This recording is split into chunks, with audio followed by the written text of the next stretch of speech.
Racist cop kills black girl. What her mother does next leaves the nation in absolute shock. Her daughter's blood still stained the pavement. Aisha, just 16, was gunned down by a cop who saw her skin before her humanity. The news called it a tragic mistake, but to Marlene Jackson, it was murder, plain and raw. In the quiet town of Willow Creek, where everyone knew everyone, the pain of that night ripped through the community like a wildfire. Marlene, a single mother who'd raised Aisha to dream big despite their struggles, stood frozen at the crime scene, clutching her daughter's necklace, a tiny silver star, now heavy with grief.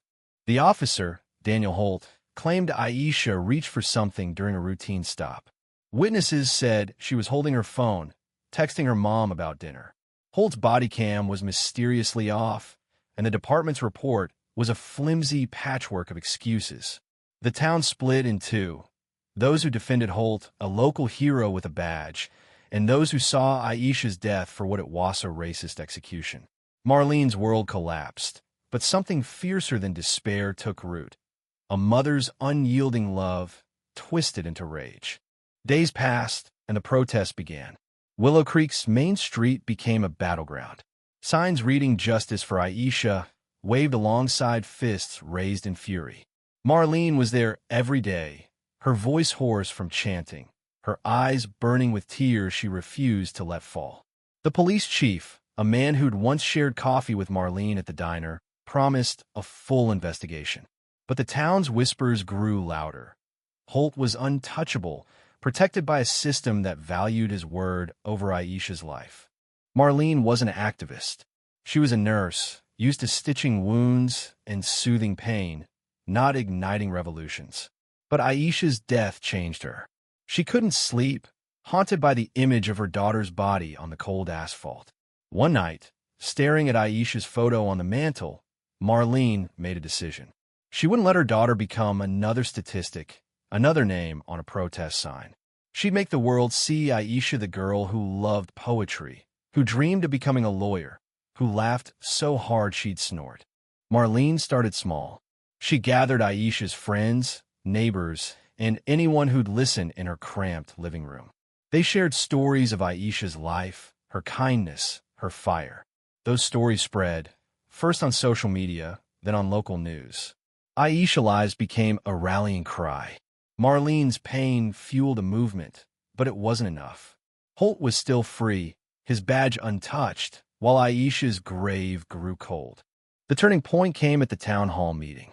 The room was packed, cops on one side, protesters on the other, tension thick as smoke. The chief droned on about procedure, but Marlene stood up, her voice cutting through the noise like a blade. "My daughter is dead because your officer saw her as a threat, not a child. You protect him, but who protects us?" The room erupted. Supporters cheered, others shouted slurs. A fight broke out, chairs toppling, fists flying. Outside, the protests turned violent, cars burned, tear gas stung the air. Marlene stood in the chaos, holding Aisha's photo, her grief a silent scream. Then came the act that shocked the nation. Marlene, with no legal training, filed a federal lawsuit against the police department, naming Holt and the chief as complicit. She didn't have money for a lawyer, so she taught herself, spending nights poring over legal books in Aisha's room. The lawsuit wasn't just about money. It demanded Holt's badge, a public apology, and reforms to stop this from happening again. She partnered with grassroots organizers, turning her pain into policy demands. The case went viral, drawing national attention. Protests spread to cities, and Aisha's name echoed across the country.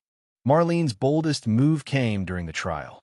On the stand, she didn't just testify, she spoke directly to Holt, her voice steady but trembling with emotion. "You took my daughter's life, but you won't take her legacy." She held up Aisha's necklace, the silver star catching the courtroom light. Then, in a move no one expected, she forgave him, not for his sake, but for hers, to free herself from hate. The courtroom gasped. Some called it weakness, others strength. Outside, the nation watched, divided yet captivated. The trial's outcome was messy. Holt was suspended, not fired, and the department promised reforms that felt hollow. But Marlene's forgiveness, paired with her relentless fight, sparked something bigger. Communities began holding their own town halls, training officers, rewriting policies. Aisha's story, carried by her mother's courage, became a beacon for change.